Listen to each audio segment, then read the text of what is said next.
어제 국민의힘 당대표 후보 3명이 1시간 간격으로 출마 기자회견을 했지요. 상당히 큰 이목이 집중이 됐습니다. 특히 윤석열 대통령과 거리를 두기로 한 걸로 보이는 한동훈 전 비대위원장의 입장이 굉장히 눈에 띄었는데요.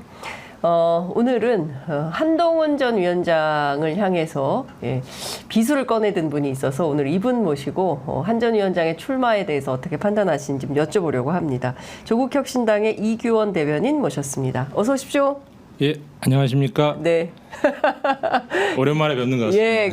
그렇죠. 굉장히 오랜만에 뵙고 예. 그동안 좀 그래도 좀 그 인터뷰가 많이 나아지셨을 거라고 기대했는데 여전히 긴장을 많이 하고 계셔서 예. 제가 자꾸 장난을 치고 싶어지는 또 자제해 주시면 감사하겠습니다. 예, 자제하도록 하겠습니다. 예. 제가 그 얘기는 배종찬한테 제가 많이 듣던 얘기인데 예, 오늘은 또 이규원 대변인께 얘기를 듣게 됐습니다. 검찰 선배인가요? 후배인가요? 한동훈 위원장이. 한참 선배님이시죠. 저보다 기수로 따지면 9기수 높으시니까요. 네. 그러면 일도 같이 하셨습니까? 뭐 근무연은 없었습니다. 근데 워낙 유명하신 분이니까 네. 이런저런 에피소드는 뭐 제법 들은 기억이 있습니다. 예. 그 검찰 안에 한동훈 위원장과 관련된 에피소드들은 주로 어떤 것들이에요? 다 그래도 약간 수사 잘하고 엘리트 검사 일도 깔끔하게 한다. 네. 그런 좋은 평이 많았던 것 같습니다. 검찰 내에서는. 예, 제가 들은 평은 이런 게 있었어요. 예전에 예. 어떤 수사를 하는데 예. 그 재벌 대기업 집단의 어떤 지배 구조와 관련해서 굉장히 복잡한 그런 게 있었는데 대한민국에 내놓으라 하는 회계사들을 다 불러가지고 예. 분석을 해보라고 했는데 하나도 분석을 못했는데 한동훈이 와가지고 몇 시간 만에 그걸 딱 해결을 하더라. 거의 무슨 신화처럼 막 그런 얘기를 하면서 일을 정말 잘하는 검사였다. 이렇게 평가를 하더라고요. 선배들은. 일을 잘하신 거는 분명한데 네. 회계사들도 전문성이 있으시고 설마 그랬겠습니까? 약간 좀 양념이 과하게 처진 에피소드로 이해되고 있습니다. MSG가 너무 과하게 들어갔다 이렇게 봐야 될까요? 그렇죠. 확인이 안 되는 얘기니까요. 맞아요. 그런 것도 있죠. 사실 오늘하고 내일 양일간 그 국민의힘 차기 전당대회 그 대표 뽑는 후보 등록 기일인데요. 예. 어떻게 보셨어요? 나경원, 한동훈, 원희룡, 1시, 2시, 3시 이렇게 앞다투어서 기자회견을 했는데 쭉 보셨습니까 혹시? 소통관에서 이게 1시간 간격으로 그러니까요. 하시더라고요. 네. 저야 아직 정치로 따지면은 3개월도 안 된 초보라서 뭘 알겠습니까마는 제가 보기에는 약간 그래도 좀 중량감 있는 분들이 나오다 보니까 감동은 없지만 그래도 흥행은 제법 되겠다. 좀 그런 생각이 들기도 했고. 네. 굳이 보면은 한 3강 1중 정도로 그냥 3강 1중. 예, 그렇게 봤습니다. 그렇군요. 윤상현 의원 중으로 보시고요. 약으로 안 보는 것만 해도 다행입니까? 예. 그렇구나. 자, 3강 1중 구도로 보셨다라고 말씀해 주셨는데요. 저는 소통관에 그렇게 사람들이 많이 모이는 건 또 처음 봤어요. 예. 완전히 그 팬클럽들이 다 온 건지 굉장히 복잡하게 사람들이 많이 있던데 저는 이런 생각은 좀 들었습니다. 사실은 정치의 그 기본적으로 맥락에서 보자면 사실 그 선거에 패배한 패장의 경우에는 한 1년 정도 쉬었다 나오거든요. 근데 이제 한동훈 위원장의 경우에는 선거 끝난 지 이제 한 2달 정도인데 너무 짧죠. 예. 그러니까요. 그 2달 사이에 근데 오늘 아침에 그 SBS 김태현의 정치쇼에 나와서 하는 얘기를 들어봐도 본인 잘못이라고 내 탓이오는 하지만 뭘 어떻게 잘못했는지에 대한 구체적 평가는 없더라고요. 예, 그런 반성한다고 하는데 선거가 사실은 여당이 지난 총선에서 네. 108석 얻는 그냥 패배가 아니라 참패를 했지 않겠습니까? 그게 물론 대통령 탓도 있겠지만은 어쨌든 선거를 이끌었던 사람으로서 잘못이 없다고는 볼 수 없는데 네. 그게 좀 그리고 그 선거 운동 과정에서 굉장히 좀 이미지 소비도 많이 있지 않았습니까? 그러니까요. 360도 셀카. 예. 근데 사실 보면 저도 선거 운동을 했었는데 네. 그래가지고 그때 어떻게 동선이 겹쳐가지고 한동훈 위원장님 뭐라고 표현을 전 위원장님 전. 그게 유세하는 것도 얼핏 멀리서 보기도 했었는데 사실 뭐 별거 없더라고요. 유세 봤는데 별거 없더라. 예. 뭐 그런 것도 있고 뭐 기억나는 것만 하더라도 뭐 처음에는 주로 2조 심판론 아니면 운동권 심판론 그런 좀 뜬금없는 얘기로 시작하시더니 중간에는 뭐 셀카 찍는 거 외에는 기억나는 게 하나도 없고. 저는 기억나는 거 하나 있어요. 생닭.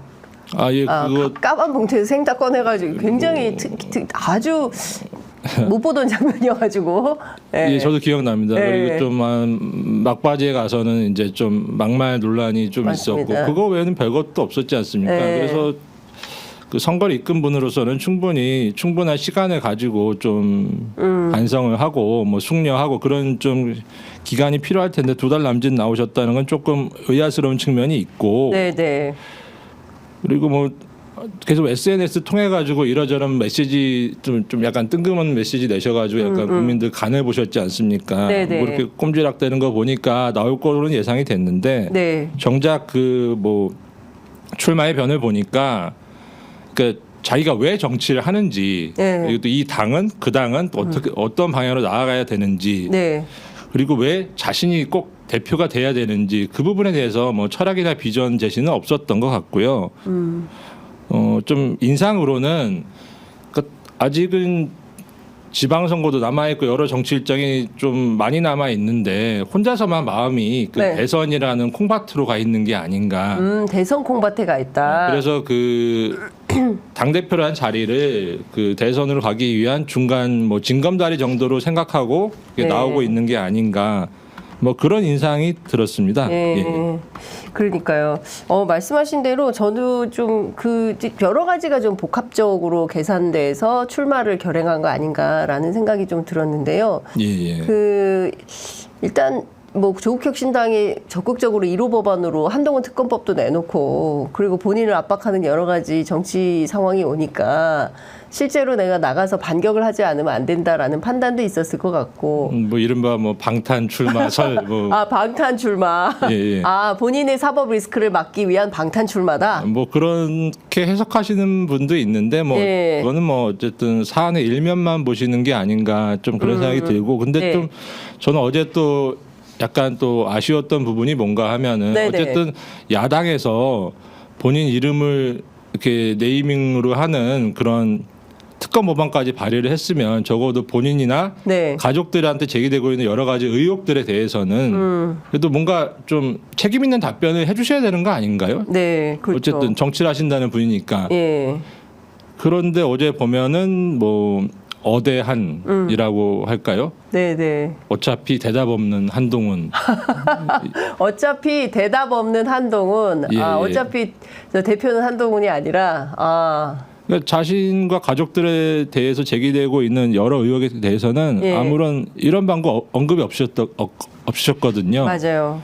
그런 점은 앞으로 어떻게 말씀 주실지 좀 지켜보고 있습니다. 근데 실제로 저는 저 현장에서 기자들이 꼬치꼬치 캐물었는지도 좀 의문이긴 해요. 제가 사실은 저도 어제 갔었어야 되는데 취재를 못 가가지고. 저도 못 가봐서 뭐 이게 가서 책임 있는 말씀 못 드리겠습니다. 가서 세게 물었어야 됐는데 기본적으로는 저는 이런 생각이 좀 듭니다. 뭐 패장이기도 하고 뭐 이런데 기본적으로는 왜 내가 대표로 나와야 하는가 그리고 무엇을 위해서 정치하는가 말씀하신 대로 그 포인트가 굉장히 중요한데 그 부분에 대해서는 충분한 설명이 없었던 것 같고 뭐 기자회견에서 부족했다면 오늘 아침 앞으로 뭐 인터뷰 많이 한다고 하니까요. 뭐 라디오 인터뷰에서 일부 좀 나올 거라고 생각했는데 또 그것도 아닌 것 같고 그러니까 본인이 하고 싶은 말만 하는 것 같더라고요. 그러니까 필요하게 제기된 이슈에 대해서만 이제 즉자적으로 발언하는 정도이지 구체적으로 뭐 그의 어떤 정치에 대한 진심 뭐 이걸 좀 알기는 좀 어려운. 그러니까 좀 뭐랄까 최대한 좀 몸조심하면서 가는 것 같습니다. 느낌은. 그러니까 이제 뭐 출마도 하셨으니까 장 기자님께서 이 자리에 부르셔가지고 그러니까요. 한번 모시고 날카로운 질문을 좀 쏟아내 주셨으면 좋겠습니다. 안 그래도 한동훈 그 캠프에 저희가 인터뷰 요청을 했습니다. 그런데 오시겠죠. 오시리라 믿겠습니다. 예, 오셔서 좀 센 질문을 좀 받아보시고 하시면서 좀 정치인으로 정치의 근육을 만들어가야 되지 않겠습니까? 친구하고만 인터뷰하면 안 되잖아요. 이거 좀 지당하신 말씀 같습니다. 예. 자, 이건 좀 어떻게 보십니까? 봉사라는 단어를 굉장히 많이 쓰더라고요. 예. 한동훈 위원장의 어떤 인식 안에는 봉사라는 개념이, 그러니까 정치는 봉사다. 그리고 내가 국민들을 위해서 봉사하는 거다. 오늘 인터뷰하는 내용 중에 제가 쭉 들어보니까 오늘 아침 이제 SBS 라디오 김태현의 정치쇼에 출연을 했는데요. 예. 우리는 모두 국민을 위해 일해야 하는 사람들이다. 그리고 우리는 모두 국민을 위해서 존재하는 사람들이다. 이렇게 이제 예컨대 국민을 위해서 존재하는데 무슨 일을 할 것인가에 대한 내용은 없어요. 그러니까 약간 국민을 좀 대상화하는 것 같은 느낌이 저는 좀 들었습니다. 뭐 그런 측면도 있고 또 뭐 공직자 생활 오래 하셨으니까 봉사라는 게 조금 입에 조금 배신 것도 같고. 네. 근데 여당 대표 출마하시는데 왜 자꾸 국민 타령만 하시는지 모르겠습니다. 기본적으로는 당원 동지들께 그렇죠. 어떤 호소를 해야 되는 게 아닌가요? 예, 그러니까요. 어제도 동료 시민 여러분 뭐 이렇게 그러니까 결국 약간 대선을 부지불식간에 염두에 두고 그런 대선을 깔고 있다. 그런 좀 단어가 나오는 게 아닌가 싶습니다. 6% 얘기를 하더라고요. 우리는 6%가 부족했다. 그래서 중수청, 중도 수도권 청년층의 6%를 얻으면 이길 수 있다. 이것도 대선 전략으로 해석해야 될까요? 그렇죠. 당대표 나오시는 분이 굳이 그런 말씀은 차차 하셔야 되는 거 아닌가 싶습니다. 그러니까요. 예. 이런 얘기도 했어요. 지난 2년간 생각이 다른 사람들을 배제하고 낙인 찍고 공격하는 등 뺄셈의 정치를 해오지 않았는지 돌이켜봐야 한다. 이 얘기를 했는데 이건 좀 맞는 측면이 있는 거 아닐까? 그럼 여기에 반성되는 새로운 뭔가가 좀 나와줘야 되는 거 아닌가요? 그 부분은 어떻게 보세요? 그게 뭐 뺄셈의 정치라는 게 정확히 무슨 의미인지는 모르겠지만 그러니까 어떻게 보면 좀 정치가 좀 본연의 역할을 안 하고 좀 이게 좀 극한 대립으로 치닫고 실제로 민생은 좀 도외시 되고 좀 그런 측면에 말씀 주시는 것 같은데. 네네. 근데 스스로 좀 반성해 보셔야 되는 게 아닌가. 그 총선 국면에서 본인이 어떤 말들을 쏟아내셨는지, 어떤 말들로 상대 후보들을 힐난하고 그 실체도 불분명한 뭐 운동권 청산이라니 그런 식으로 뺄셈의 정치를 하셨는지 먼저 처절한 자기 반성이 조금 전제돼야 그 말씀에 좀 약간 좀 공명을 한다고 할까요? 조금 공감할 수 있는 부분이 있을 것 같은데 지금은 조금 그 말씀 자체는 좀 굉장히 공허하게 들립니다. 오늘 그런 표현을 하더라고요. 예컨대 민주당이나 조국혁신당, 그러니까 두 당을 하나의 궤로 평가를 하더라고요. 특검법에 대해서도 같은 류의 정당이다. 이제 이렇게 얘기를 하는데 뭐 이제 한동훈 위원장 입장에서는 그렇게 판단할 수 있다고 생각을 하는데 총선 막판에 국민들이 결국 200석을 만들지 않은 것은 애국심이다. 나라 망할 것 같아서. 그러니까 민주당이나 조국혁신당이 집권을 하면 이 나라 망한다고 보는 거예요. 그래서 애국심을 가진 보수 유권자들이 다 나와서 결국 200석을 만들지 않았다. 이런 인식을 하는 것 같더라고요. 민주당이나 조국혁신당이 집권하면 나라 망합니까? 그것은 제가 굳이 논평할 가치를 못 느끼겠습니다. 그 부분은 그냥 좀 일부 좀 자기 팬덤이라고 할까요? 그런 층에 대해서 뭔가 조금 듣기 좋은 말 한번 해준 것 같습니다. 그렇군요. 그 정도 이상의 의미는 잘 없다. 모르겠습니다. 그러니까 결국엔 본인 지지층을 대상으로만 발언을 하는 걸로 이해를 해야 되고 그의 행보는 전반적으로 국민의힘 대표보다는 대통령 선거에 뭐 포인트가 찍혀 있다 이렇게 해석을 하는 게 맞다 이렇게 보시는 거죠? 그러니까 뭐 상대편을 비난하는 거는 뭐 자유지만 합당한 근거가 있어야 되지 않겠습니까? 국민이시니까. 근데 그런 부분은 하나도 없어요. 근거가 없이 그냥 이렇게 약간 낙인 찍는 식의 얘기를 해주시는 거지 않습니까? 그런 부분은 좀 대단히 아쉽다는 생각이 듭니다. 윤석열 대통령하고 뭐 수직적인 당정 관계를 해소하는 노력이 필요하다. 이규현 대변인 계속 웃고 계시는데 될까요? 윤석열 대통령하고 수평적 관계가 될 수 있다고 보십니까? 한평생 검찰에서 일한 한동훈 위원장이? 그게 뭐 윤석열 대통령의 뭐 조금 표현으로는 뭐 전해진 표현으로는 뭐 내가 업어 키웠다 뭐 거의 그런 식으로까지 말씀을 하신다고도 하는데. 윤석열 대통령이 한동훈 위원장을 업어 키웠다. 그러니까 뭐 이렇게 좋은 자리, 뭐 네. 좋은 수사 하러 갈 때 꼭 데리고 다니는 거 아닙니까? 그러다 맞아요. 보니까 네. 자기 동기들에 비해서 네. 뭐 유능하긴 하겠지만 그렇다고 뭐 다 훌륭한 검사님들인데 얼마나 더 유능하겠습니까? 네. 조금 더 그냥 뭐 장점이 있는 정도일 텐데 그거에 비해서는 좀 굉장히 고속 승진을 하고 요직이라는 데는 다 돌아다니셨는데 네. 그게 뭐 본인의 힘만으로 되겠습니까? 좀 그런 차원에서 네. 일단은 좀 뭐랄까요, 그냥 뭐 그렇게 얘기하는 게 맞느냐? 그래도 그 자기 여태까지 끌어준 사람인데 좀 인간적인 도리에서 그리고 그런 말을 하는 게 좀 맞는가라는 생각이 들고 또 그 지난 총선 국면에서 결정적인 장면이 하나 있었지 않습니까? 좀 한번 좀 엉겼다가 네. 그다음에 좀 폴더 인사. 바로 세게 나오니까 서천인가요? 거기서 네, 이렇게 서천 화재 현장에서 일부러 이렇게 좀 눈밭에서. 좀 불쌍하게 예. 보이면다가 예. 이게 폴더 인사도 하고 했는데 예. 그 부분이 뭐 2달 동안 어떤 뭐 하다 나오셨는지 모르겠지만 갑자기 예. 해소될 리도 만무하고 그리고 기본적으로 여당 대표가 되겠다고 하면은 대통령 여당이지 않습니까? 대통령과 잘 지내야 되는 거 아닌가요?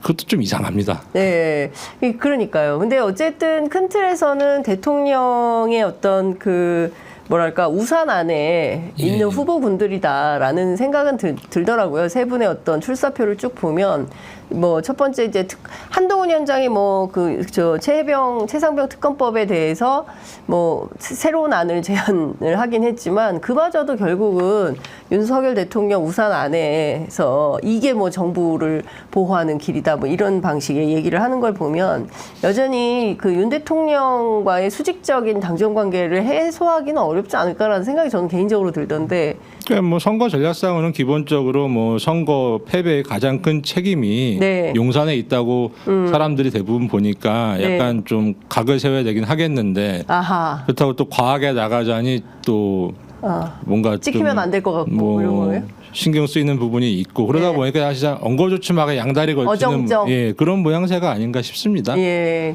예. 그러니까 근데 그렇게 각 세우고 막 세게 나가고 이러진 않겠죠. 또 모르죠. 뭐 어떤 건강한 정치 뭐 이런 얘기를 하더라고요. 대통령하고 예. 서로 의견을 주고받으면서 당은 당, 정은 정인데 뭐 당정 관계를 그렇게 한동훈 위원장 표현하던데 그렇게 서로 대화하고 하는 것이 그게 건강한 정치다. 뭐 말은 틀린 말은 아니에요. 뭐 교과서에 나오는 얘기 같은데 네. 그게 뭐 약간 조금 조심스럽게 일단은 접근하고 있다. 각은 세우면서 조심스럽게 그렇군요. 접근하고 있는데 또 상황에 따라서는 또 어떻게 또 한번 또 뭐 물어뜯을지 모르겠습니다. 네, 물어뜯을지 모르겠다. 그 대변인 이건 어떻게 보세요? 그 최상병 특검법과 관련해서 새로운 제안을 한동훈 위원장이 하지 않았습니까? 예. 그러니까 그 특검 추천을 대법원장이 하도록 하자. 그리고 이것은 이명박 정부에 있었던 그 BBK 특검도 그랬었고 원전 특검도 그렇게 했었다. 안 될 리 없다. 가장 공정하고 객관적인 대법원장이 특검을 추천하도록 하자라고 하고요. 또 민주당에서는 아니 그럼 수사랑 재판을 한 사람이 다 하겠다는 건 이게 말이 되냐 이제 이런 비판도 합니다. 그 조국혁신당은 좀 어떤 입장이세요? 그게 어쨌든 민주당에서 지금 발의해가지고 네. 지금 법사위 통과한 그 특검 법안에 따르면은 그 추천권이 네. 아마 민주당과 저희 조국혁신당에 있는 거는 맞는 것 같습니다. 네, 네. 근데 통상 그런 경우에는 그 실제 특검을 임명하는 건 대통령이 임명하지 않습니까? 네, 그래도 네. 조금 마이너한 그 야당에서 추천한 인사가 조금 임명되는 경우가 많아서 네. 어떻게 보면 저희 당 기준으로는 이제 진짜 적임자를 물색하는 것도 굉장히 특검법이 통과가 된다면 예, 굉장히 예. 중요한 이슈일 것 같은데요. 네. 제 기억으로 뭐 특검이 한 그 온로비 사건 99년인가요? 뭐 그때쯤부터 시작이 됐던 것 같은데 초창기에는 약간 대법원장이 약간 제청하는 네. 뭐 그런 구조도 있었던 것 같은데 뭐 그게 뭐 어떤 뭐 기준이나 원칙이 있는 건 아니고요. 그때의 뭐 그 정치 상황에 따라서 이렇게 좀 추천권자가 결정이 됐던 것 같습니다. 네. 뭐 지난 뭐 드루키 특검 때만 하더라도 그때는 바른미래당이나 뭐 그런 이렇게 약간 소수 야 3당이 이렇게 합해가지고 원내교섭단체를 만든 적이 있었는데 네. 거기서 추천을 하기도 했었고요. 그렇기 때문에 그 추천권자가 누구냐에 그렇게 좀 과도하게 집착할 필요는 없고 어쨌든 정부 여당이 어떤 책임이 있으니까 야당 쪽에서 추천권 행사하는 게 뭐가 이상한지 잘 모르겠고요. 네네. 예.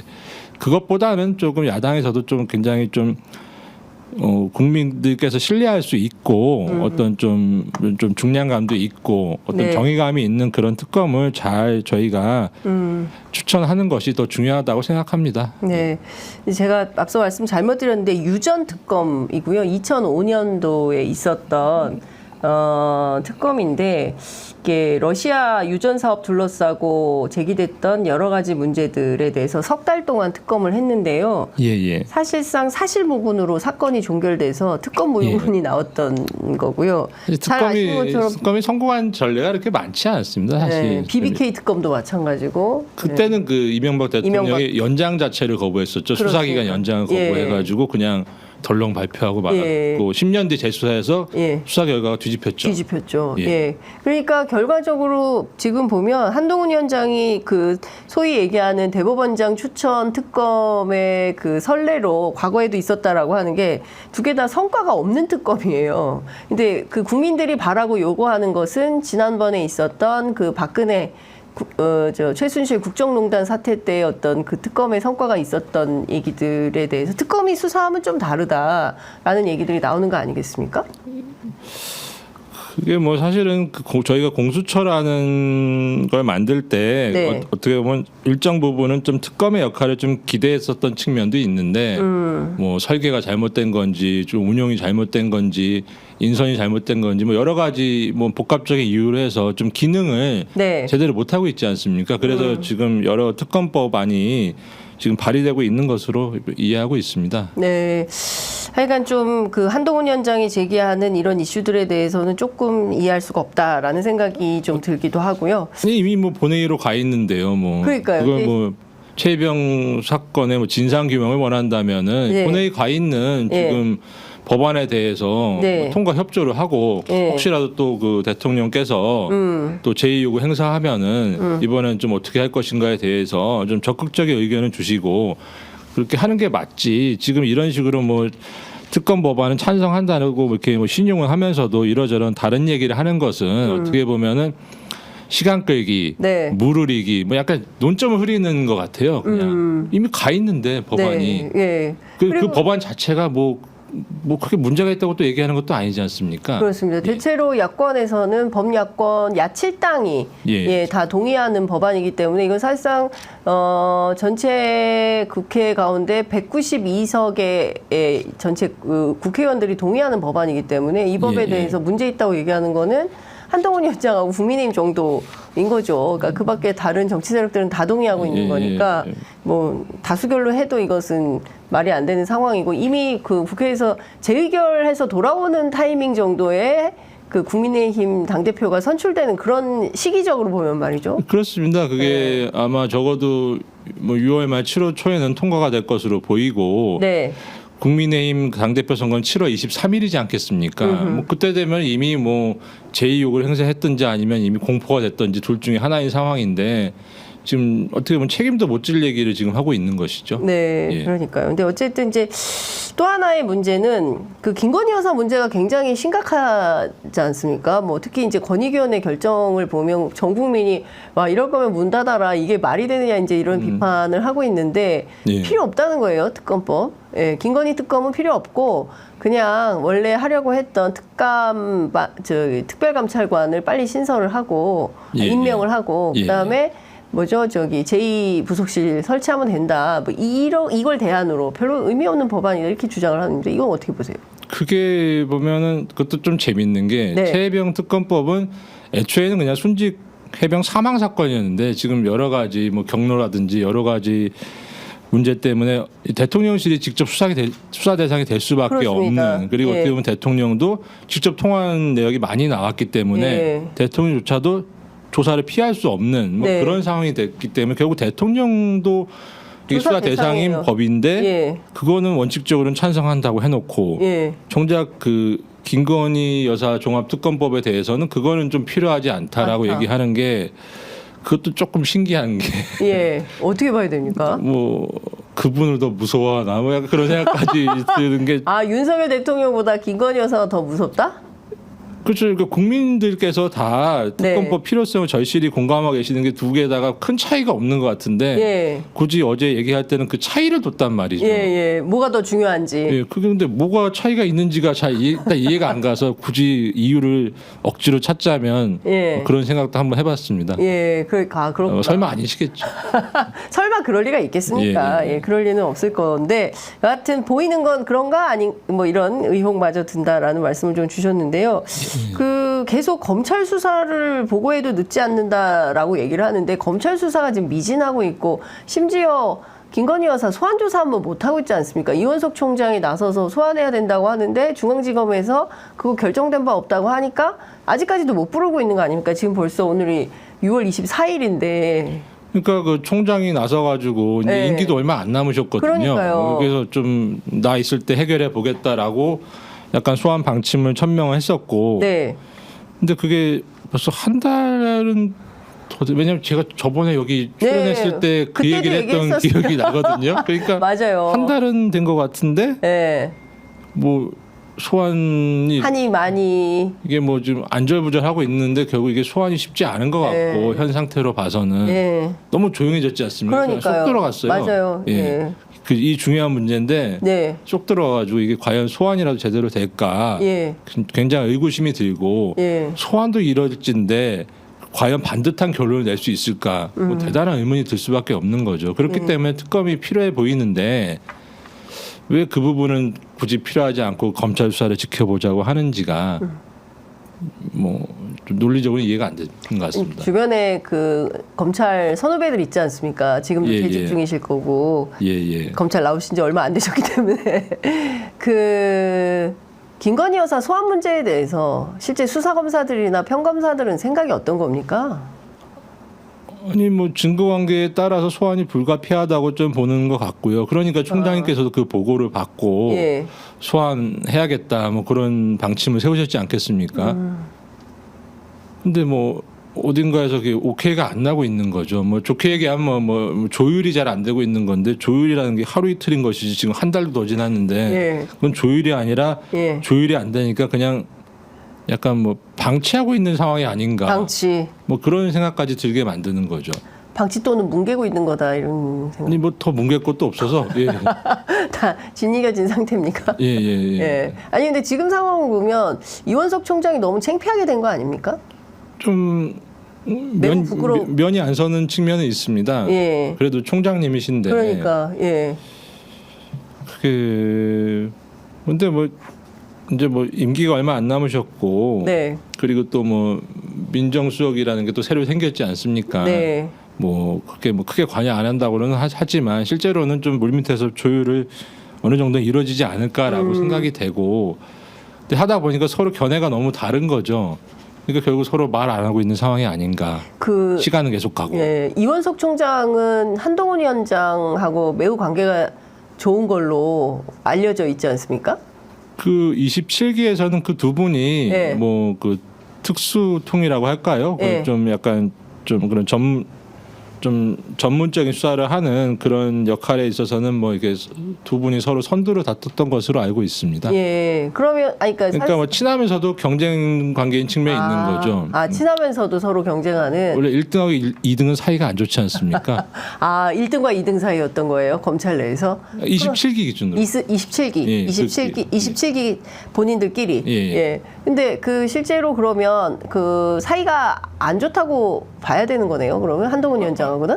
이거 사이야 당연히 뭐 동기시니까 그리고 네. 좀 뭐 험한 수사 같이 많이 하셨으니까 좋으시겠죠. 좋으시지만 그래도 1등과 2등이 그렇게 아주 뭐 친해지기는 쉽지 않지 네. 않습니까? 학창 시절의 예. 경험을 예. 떠올려 근데 보면. 저도 예. 그 뭐 취재를 해보면 이제 그런 얘기들이 있어요. 그러니까 이원석 총장이나 송경호 당시 서울중앙지검장을 그러니까 바꿔야 되겠다라고 대통령실에서 판단을 한 대목이 실제로 김건희 여사의 소환 조사를 둘러싼 갈등 뭐 이런 것들 때문이었다라는 얘기가 있었거든요. 그러니까 결국에는 송경호 지검장이 부산으로 가게 되고 뭐 이런 인사 조치가 나게 된 게 결국은 김건희 소환 조사의 필요성을 언급한 사람들이 다 갈렸다. 이런 평가들이 있는 걸 보면 뭐 공교롭게도 그런 측면이 있는 것 같습니다. 공교롭게도. 예. 예. 근데 만약에 그랬으면 그 이원석 총장도 이대로 있다 그냥 사실상 임기를 마무리하는 수순으로 간다 이렇게 봐야 되겠네요. 소환도 못한 총장 이렇게. 근데 사실은 뭐 총장이라는 자리는 지금 어쨌든 검찰개혁 이슈도 굉장히 지금 검찰개혁을 좀 근본적으로 하자는 요구가 거세지고 있기 때문에 어쨌든 총장은 뭐 후배들을 위해서라도 쉽게 자리를 그렇게 뭐 물러나기는 좀 어려운 상황인 건 맞는데 네. 일단은 소환조차도 지금 어떻게 보면 영이 안 서는 상황이 됐으니까. 근데 지금에 와서 뭐 사표를 던진들 네. 뭐 임기 2달 남짓 남았는데 네. 그게 뭔 의미가 있겠습니까? 예. 그냥 뭐 임기 종료하시는 게 뭐 잘 모르겠지만 그게 뭐 약간 그런 상황인 것 같고 네. 그러다 보니까 이게 점점 검찰개혁 명분만 지금 더 쌓이고 있는 상황인데 예. 좀 보면 안타깝습니다. 그냥 사실은 뭐 이게 뭐 영장을 치겠다는 것도 아니고 한번 나와주십사 하는 건데 예. 그 또 어쨌든 그것도 안 하겠다는 거잖아요. 최고 그 공직자의 그 그래도 뭐 안사람 되시는 분인데 네. 그 뭐 의혹이 있으면 그 아직 한번 나오면 되는 거 아닙니까? 예. 그거를 뭐 추가도 그렇게 못 나오겠다고 해가지고 이 많은 사단을 만들고 있는 게 네. 그 최혜병 사건과도 좀 비슷하거든요. 맞아요. 그냥 제가 잘 모르는 사람이 보기에는 그냥 사단장이 그냥 이거 무조건 다 내 불찰이요 하고 그냥 책임지고 그 부하들은 잘못이 없어 그냥 내 책임이요 하고 그냥 사실서 내고 뭐 형사 혹시 그 사망에 대한 형사 절차가 있으면 그냥 거기에 응하면 되는 것인데 네. 그럼 아무 일도 없이 그냥 넘어가서 왜 이렇게까지 눈덩이처럼 사안이 커졌는지가 이해가 가지 않습니다. 네. 그러니까 비슷하다는 맞아요. 거죠. 예. 예. 굉장히 중요한 점을 말씀을 해주셨는데 어떤 특정인의 이익을 예. 특정인을 보호하거나 특정인의 개인적 이익을 봐주기를 하다가 일이 더 커지는 상황이 된 거예요. 그 최혜병 특검도 마찬가지고 김건희 여사 문제도 마찬가지인 것 같습니다. 근데 이게 수습하는 사람이 아무도 없습니다. 근데. 그렇죠. 예. 잘못했잖아요. 그 명품백 받으면 안 되는 건데 그걸 받아놓고 또 고급 양주도 받고 뭐 각종 많이 받았잖아요. 그럼 아니, 받은 거에 대해서 문제 제기가 됐으면 조사 받아야죠. 사실 네? 저도 이게 검찰청에 좀 네. 고맙다고 막 이게 커피 같은 거 사오시는 분들 있거든요. 캔커피 그래요? 같은 분들 네, 네. 시골에서 근무할 때 뭐 예. 캔커피도 못 받고 다 돌려보냅니다. 왜냐하면 김영란법 때문에 그죠. 예, 뭐 저희 뭐 애들 뭐 그래서 선생님 만나러 갈 때 뭐 하다못해 바카스 사가면 예. 다 문전박대 당하지 않습니까? 그렇죠. 저희는 예. 이런 거 절대 안 절대로 안 받아요. 받아요. 근데 어쨌든 간에 그 고가의 백을 뭐 덥석 받아놓고 그게 예. 아무 문제가 없다는 게 저는 예. 그 여태까지 그런 권익위는 그 공무원들을 대상으로 그런 좀 부패, 반부패 컨트롤 타워거든요. 그 권익위가. 그렇죠. 도대체 원래 그 전신이 부패방지위원회지 그렇습니다. 않습니까? 근데 도대체 어떻게 그런 결론을 낼 수가 있는지 예. 그냥 어이가 없을 뿐입니다. 그러니까요. 이게 정말 황당무계한 거거든요. 대한민국 예. 공직사회의 어떤 기본적인 그 부패 방지에 대한 룰 자체를 그냥 허물어 버린 거예요. 그래가지고 요새 권익위 그 홈페이지가 난리라고 하지 않습니까? 뭐 그 저 그렇습니까? 300만 원짜리 예. 김건희 여사께 300만 원짜리 300만 원어치의 엿을 보내려고 하는데 이거 괜찮습니까? 뭐 별별 얘기가 다 저 들은 것 같아요. 네, 뭐 예, 보도를 잣을 보내겠다는 예, 뭐 그런 얘기가 많다.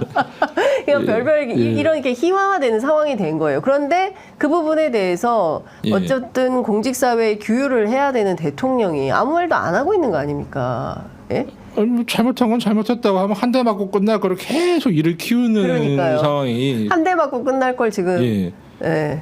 뭐 거의 권익위 결정은 정말 이해가 안 되는 게 네. 김영란법이라는 게 왜 만들어졌습니까? 원래 그 뇌물로 공직자가 금품화해서 뇌물로 처벌하려면 대가성이 있어야 됩니다. 네. 대가성이 인정 안 되는 경우, 대가성 인정 안 돼도 구체적인 청탁이 있었으면 알선수재로 처벌이 됩니다. 네. 근데 구체적 청탁도 없었던 경우, 네. 그러니까 대가성이나 구체적 청탁이 없더라도 네. 공직자는 그냥 받지 마라, 네. 그냥 거지가 되지 마라. 네. 그 법이 김영란법이지 않습니까? 맞습니다. 근데 이미 300만 원짜리라는 그 뭐 농산물도 아니고 뭐 네. 그런 걸 받았는데 그거에 대해서 아무런 문제가 없다고 결론을 내리면 도대체 대한민국 공직자들과 국민들은 어떻게 처신을 해야 됩니까? 좀 이해가 가지 않습니다. 그렇습니다. 예, 이제 그렇게 해놓고도 뻔뻔하게 아무런 일도 없다는 식으로 뭐가 문제야라는 식으로 나오니까 국민들이 더 화가 나는 것 같습니다. 이제 화는 이제 안 나오는 실소가 나오는 것 같습니다. 솔직히 좀 웃깁니다. 예, 예, 많이 뭐 웃깁니다. 저렇게까지 뭐 이렇게 충성을 해야 되는 되나. 거야? 아, 진짜 솔직히 말하면 많이 참. 왜 부끄러움은 국민들의 몫인 것인지. 그럼 그 정도 용기도 없으면 공무원은 왜 합니까? 그러니까요, 진짜. 집에 가야지. 지금 대통령 집에 가라고 하시는 겁니까? 아니 저는 권익위 얘기했습니다. 예. 아니, 저 대통령으로 들었는데, 예, 권익위로. 권익위로 예, 정정하겠습니다. 예, 정정하겠습니다. 명확히 정정하겠습니다. 예. 알겠습니다.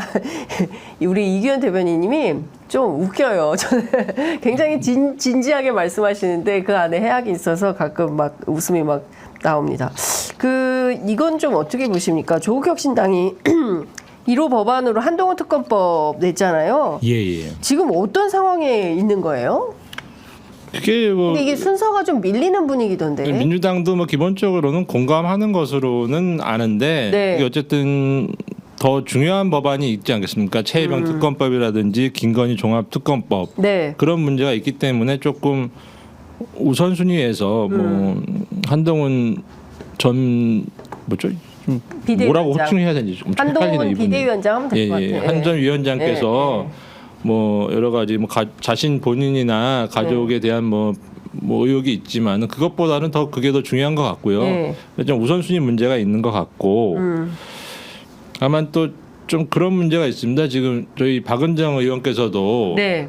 그 법안 심사 일소위에 조금 아쉽게 지금 못 들어가신 부분이 있는데 네. 어제 보니까 좀 약간 여야 간의 원구성 협의가 좀 원만하게 되는 것 같지는 않습니다. 네. 그러다 보면은 이제 야권 단독으로 이제 남은 7개 상임위원장 자리를 이제 선출을 해야 되는 문제가 있고 네. 상임위원장 하시려면은 좀 이게 좀 그 선수라고 하나요? 그 선수가 좀 뭐 저거 한 3선 이상은 되시는 그렇습니다. 분들이지 않습니까? 예. 근데 그 분들 중에 좀 일부는 좀 약간 법사위에 들어가 계시는 것 같기도 하고 그래서 좀 7개 상임위원장을 나머지 다 뭐 야권에서 단독으로 인선하겠다고 하면은 조금 일부 좀 법사위에도 좀 변동이 생길 소지가 있지 않겠습니까? 네. 그러면 또 법안 심사 소위도 좀 인원 변경이 좀 있을 소지가 있고 아하. 그래서 좀 그런 부분도 조금 뭐 지켜봐야 되지 않을까 싶습니다. 아, 그렇군요. 예. 사실 지금 중요한 문제 중에 하나가 물론 이제 한동훈 특검법의 핵심이 예. 그 자녀 의혹은 아니고 실제로 고발 사주와 그다음에 이제 징계 사건 패소할 결심 의혹. 패소할 결심 예. 뭐 이런 문제들에 대한 건데 이제 그거 말고 그 딸과 관련된 스펙 쌓기 의혹 사건에 대해서는 경찰이 이거 재수사할 필요 없다라고 결정을 내리지 않았습니까? 지난 금요일인가 있었던 것 같습니다. 예, 그렇다고 한다면 경찰이 재수사할 필요가 없는 의혹에 대해서 특검을 해야 되냐 뭐 이런 주장을 한동훈 위원장 측에서 하지 않을까요? 그쪽에 대해서 좀 그 관련 업무를 하시면 이재일 변호사님인가요? 뭐 네. 그분이 쓰신 글도 얼핏 본 것 같은데 제가 그게 좀 시점이 좀 공교롭습니다. 그 여태 가만히 들고 있다가 하필이면 왜 그 당대표 출마하기 직전에 그런 결정을 해주는지 어떻게 보면 사실은 그 나중에 하는 게 더 오해 소지가 적지 않겠습니까? 공무원이 하는 예의 기준으로 보면은 근데 굳이 그 직전에 그거를 털어줬단 말이죠. 그건 오히려 좀 당대표 출마하는데 뭐 꽃길을 깔아준 게 아닌가 좀 그런 생각도 들고 그 사건 그 허위 스펙 의혹 같은 경우는 사실 경찰에서 수사를 해서 자체 종결을 했는데 문제 없다는 식으로 그 수사 과정이 뭐 다른 사건하고 달리 좀 외부에 전혀 노출이 안 됐습니다. 그러네요. 뭐 누구를 조사를 했는지 압수수색을 했는지. 근데 뭐 자랑할 게 있으면 당연히 좀 자랑을 했겠죠. 자랑할 게 별로 없어서 그런가. 좀 그게 좀 굉장히 좀 밀실해서 뭐 수사라는 좀 미래성이 있는 건 맞긴 하지만은 좀 그런 좀 국민적 의혹이 있는 사건에 대해서는 조금 국민의 알 권리도 좀 존중해야 될 측면이 있는데 너무 조용하게 그냥 어떻게 뭐 꽁꽁 감싸 안고서 이렇게 수사를 하고서 이게 그냥 문제 없다는 식으로 결론만 덜렁 내놨기 때문에 네. 그게 과연 수사가 제대로 된 건지 검증이 안 되고 있습니다. 그러니까 도대체 왜 이런 판단을 한 건지 수사심의위원회, 경찰 수사심의위원회가 왜 재수사를 그렇죠. 하지 않기로 한 애초 건지. 수사팀의 결론도 그렇고 예. 수사심의위원회 결론도 결론도 그렇고 결론은 그런데 왜가 빠져 있거든요. 그렇죠. 왜 문제가 없다는 건지 언뜻 보면 이상해 보이는데 그렇습니다. 봉사활동 시간이 엄청 길거나 많고 미리 기입이 돼 있기도 있거나. 하고 그게 어쨌든 입시에 활용이 안 됐다고 하는 거는 그럼 입시에 활용도 안 할 걸 그런 짓을 왜 합니까? 그렇죠. 바빠 죽겠는데. 예. 뭐 그런 해외 뭐 논문 사이트까지 맞습니다. 동원해서 그게 이해가 안 가는 측면이 많은데 네, 심지어 그 논문은 자기가 썼다고 그 실제로 뭐 주장하고 나선 사람도 있지 않았습니까? 예, 그렇죠. 뭐 예. 어떤 식으로 조사가 이루어졌는지 모르겠는데 그 충분한 조사 후에 국민들께서 납득할 만한 그 결론을 냈는지는 좀 대단한 좀 의문이 있고 네. 그렇기 때문에 좀 그 수사심의위원회에서 뭐 재수사 필요 없다라고 결론만 내는 부분은 어떻게 보면 특검이 필요하다라는 또 명분을 또 강화해 준 게 아닌가. 아 이래서 특검이 필요한 거구나라고 국민들께서는 그렇게 이해하실 것 같습니다. 사실상 경찰이 한동훈 전 장관의 자녀 의혹을 털어줬다.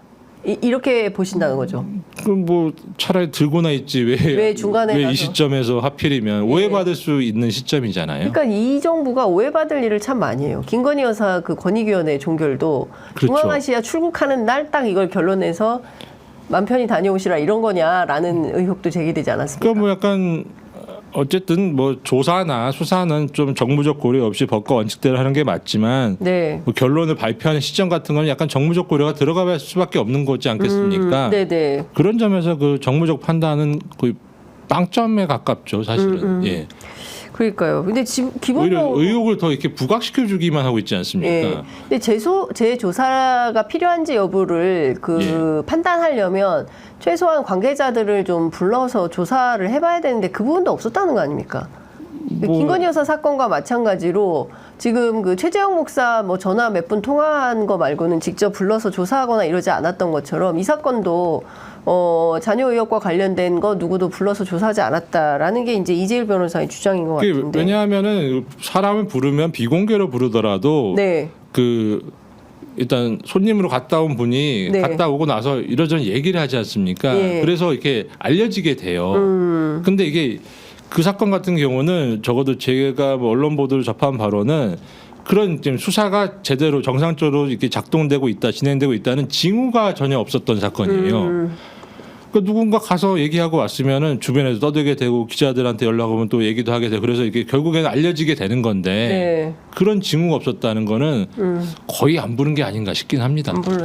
예. 그러니까 좀 이해할 수가 없는 일들이 계속 좀 뭔가 누군가를 봐주고 있는 거 아니야라는 의혹을 갖게 상황이 계속 전개되니까 뭔가 좀 사실 이 부분도 좀 기자들이 취재를 좀 해서 어떤 일이 있었던 것인지를 좀 명명백백하게 밝혀주면 좋은데 뭐 잘 안 써요 기자들도. 뭐 더 중요한 보도가 이슈가 많이 많으니까 하긴 뭐 그랬겠죠. 워낙 예, 사건이 예. 많아가지고 그렇긴 예, 예. 하지만 근데 경찰 기자들이 조금 더 힘을 내서 이런 기사를 좀 써주면 국민들이 이해하는데 많은 도움이 되지 않을까라는 생각이 좀 듭니다. 어쨌든 이제 그 조국혁신당에서는 한동훈 특검법과 관련해서 예. 적극적으로 계속 문제 제기를 하면서 그러면 올해 안에 이 특검법을 반드시 통과시키겠다 이런 판단을 하시는 겁니까? 아니면 언제 정기국회 전에 기일을 좀 정하고 계십니까? 그건 약간 조금 우선순위가 있기 때문에 우선순위가 아직 해결된 게 아무것도 없지 않겠습니까? 네. 좀 그래서 좀 그런 시점을 좀 봐야 될 것 같고요. 그게 뭐 언제 하겠다라고 뭐 이렇게 숙제하듯이 할 수는 없는 것이고 네, 워낙 네. 중요한 것이고 예. 또 민주당과의 좀 협의가 좀 필수적이기 때문에 예. 그 부분은 조금 저희가 계속적으로 노력하고 있고 예. 저희가 좀 관련 뭐 논평이라든지 예. 그런 부분도 게을리하지는 않고 있는데 뭐 저희 당의 힘만으로 되는 건 아니라서 예. 좀 여건이 어느 시점에 좀 성숙이 되지 않을까 싶습니다. 그렇군요. 자, 이 부분은 어떻게 되는 건가요? 그 고발 사주 의혹 그다음에 이제 앞서 말씀해주신 징계 취소 소송 패소 의혹 관련해 가지고 이 징계권은 상고 포기하면서 사실상 이게 그 최종 취소가 된 거잖아요. 그래서 의혹이 특정이 됐죠. 네. 예. 그리고 그 다음에 이 고발 사주 의혹은 다음 달 24일에 결심 공판이 있는데 어떻게 될 걸로? 뭐 마무리 단계인 것 같은데 뭐 네. 저도 재판을 받고 있기 때문에 뭐 특정 재판이 뭐 어떻게 될 것 같다라고 말씀드리는 거는 조금 예. 뭐 삼가야 될 것 같고요. 예. 다만 충분한 심리가 좀 합당한 충분한 심리가 이루어지는 것으로는 제가 전해 듣고는 있습니다. 아, 예. 그렇군요. 민주당하고는 얘기가 좀 잘 되고 있는 거죠? 어떤 점에서? 이 특검법 통과와 관련해서 긴밀하게. 당연히 소통하고 있습니다. 네. 예. 필요한 소통은 진행되고 있는 것 같고 예, 오히려 좀 적극적으로 소통이 필요한 시점이 아닌가 싶습니다. 현 단계에서는 이제 같이 현안이 많기 때문에 네. 그래도 맞들면 더 낫지 않겠습니까? 중요한 일들이 많이 있는데 네. 민주당이 어쨌든 좀 거대한 야당이긴 하지만 네. 저희 당이 좀 역할이 좀 충분히 있다고 생각하는 게 네. 민주당 같은 경우는 조금 저희가 민주당보다는 조금 모든 걸 조금 좀 선도적이고 조금 선명하게 조금 가져가려는 측면이 있기 때문에 네. 그것이 좀 민주당의 어떤 결론을 내리고 어떤 당론을 정하는 데도 조금 부담을 덜지 않을 수 있지 않을까 그런 생각도 들고 예. 그렇군요. 예. 근데 어젠가요? 보도 나온 거 보니까 조국 혁신당에서 이제 지방선거 관련한 입장이 좀 나왔더라고요. 그래서 예. 민주당하고 광주에서, 그러니까 광주 전남 지역에서는 적극적으로 후보를 내면서 경쟁할 걸로 이런 입장이 나온 것 같던데. 거기 광주 전남 지역은 사실 저희 당 지지율이 꽤 높은 편입니다. 그렇죠. 꽤 높은 편이기도 하고. 지난 총선에서 1등했죠. 저기 비례 후보는 아마 1등을 했을 겁니다. 그러니까 좀 굉장히 유의미한 좀 득표가 있었던 것 같고 네. 지금도 상당 지지는 유지되고 있는 것 같아서 저희가 그리고 또 광주 전남 지역이 조금 그게 워낙 인물들이 출중하신 분들이 많다 보니까 네. 두 번 하시기가 쉽지 않은 지역이기도 합니다. 그러다 보니까 좀 여러 가지 사정을 염두에 두고 그런 발언이 나오지 않았나 생각이 듭니다. 기본적으로 광주 전남 지역에서 민주당과의 후보 단일화는 없다. 그리고 민주당의 선의에 기댄 정치는 하지 않겠다. 이런 자강론, 일종의 조국 혁신당 자강론을 이제 어제 설파를 했던데 지금 갑자기 이 얘기는 왜 하시는 겁니까? 지방선거 아직 좀 시간이 많이 남지 않았나요? 광주 전남 지역은 후보 단일화라는 게 무슨 말인지 예선이 본선인 것인데 네. 이게 후보 단일화는 무슨 말씀인지. 그러니까 민주당과 조국 혁신당이 저희가 독자 후보를 내 가지고 선의 경쟁을 하겠다 좀 그런 의미로 말씀 주신 것 같고요. 네. 저희가 이제 7월 20일 날 저희 전국 당원대회를 합니다. 예, 그래서 전국 당원대회에서 또 이게 당 대표도 뽑고 당 대표 다시 뽑아요? 예, 그렇죠. 네. 최고위원도 2분 뽑거든요. 여기는 어대조 아닙니까? 어대조?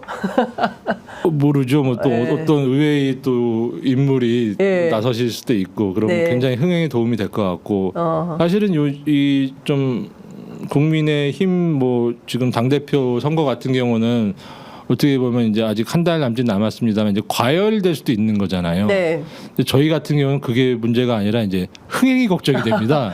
조국 혁신당은 흥행이 걱정되고, 그래가지고 민주당도 흥행이 걱정되고. 그래서 비슷하네요.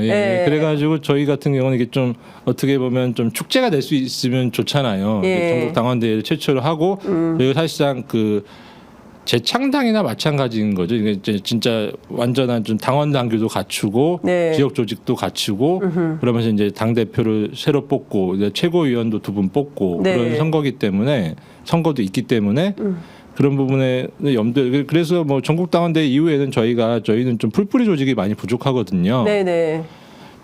흔한 다른 당에는 흔한 시의원, 구의원 한 명도 없고 그런 상태이기 때문에 좀 풀뿌리 조직을 강화해서 차기 지선에 좀 준비해야겠다. 다만 좀 저희가 당원분들은 많이 들어오고 계신데 어쨌든 지방선거 관련 여전히 당원 가입이 많이 들어옵니까? 선거 끝나는 이후에 저희가 또 당원 가입 배가 운동을 하고 있어서 어느 정도 추세는 계속 있습니다. 네네.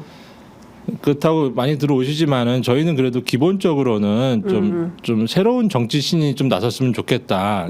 참신한. 그리고 두 번째는 그래도 그렇다고 해서 아무리 좋은 경력이 있다고 해도 저희 검찰개혁 완수라든지 검찰 독재 조기 종식, 사회권 선진국 같은 저희 당의 대의에 충분히 공감하고 계시는 그런 분들이 많이 오셨으면 좋겠다. 그런 생각 가지고 있고 그런 차원에서 민주당과 선의의 경쟁을 얘기하신 것 같은데 현 단계는 뭐 선의의 경쟁도 경쟁이지만은 현안이 산적해 있기 때문에 네. 좀 그것보다는 좀 협조가 서로 상호 네. 협조, 이해와 협조가 강조돼야 되는 시점이 아닌가 생각합니다. 아직까지는. 예, 지금 이제 협력 관계로 지금 예. 해야 되는 현안들이 특히 최혜병 특검법, 뭐 한동훈 특검법, 김건희 종합 특검법, 뭐 이런 특검, 그다음에 검찰 개혁 법안들도 검찰 개혁 법안들 뭐 이런 것들을 예. 해야 되기 때문에 예.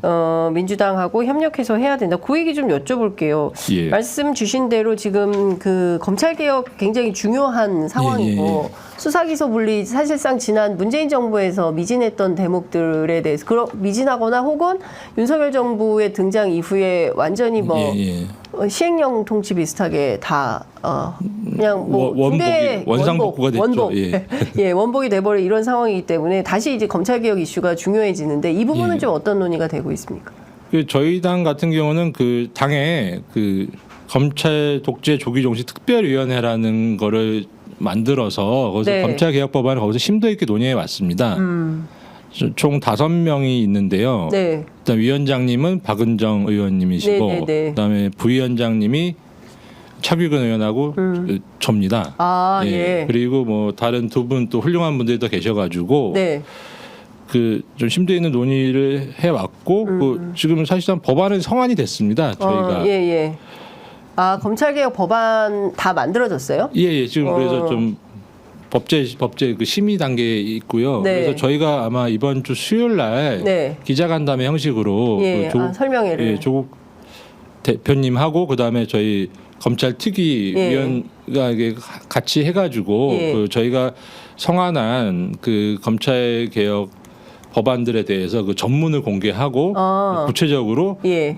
이렇습니다라고 설명을 드리고 예. 뭐 기자님들 질의도 제한 없이 받고 뭐 다른 기관 뭐 유관 기관 있지 않겠습니까? 법무부라든지 경찰도 예. 의견을 주시면 언제든지 저희가 뭐 토론에 응할 용의가 있고 전반적으로 방향은 어떻게 되는 겁니까? 그 법안의 그 중점 내용들은 어떤 것이 될까요? 그 부분은 뭐 많이 알려져 있기도 하고 네. 뭐 민주당에서도 뭐 공감하고 있는 부분인데 일단 예. 수사와 기소를 완전히 분리한다. 완전히 분리한다. 완전 분리하다 보면은 이제 검찰은 이제 그 기소하고 공소유지만 맡게 되니까 결국 예. 검찰청은 폐지되고 예. 그다음에 공소청이라는 걸 새로 만들어야겠죠. 예.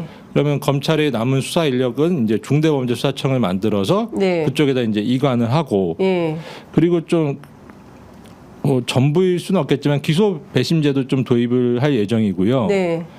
그리고 이게 검사들이 기소 배심제. 예. 기소 배심제도 도입이 될 예정이고 예. 그다음에 검사를 이게 공무원인데 예. 여러 특권이 있었습니다. 사실은 보면은 일반 공무원과 다르게 네. 검사 정원이라는 것도 이제 법으로 정하게 돼 있고요. 그렇죠.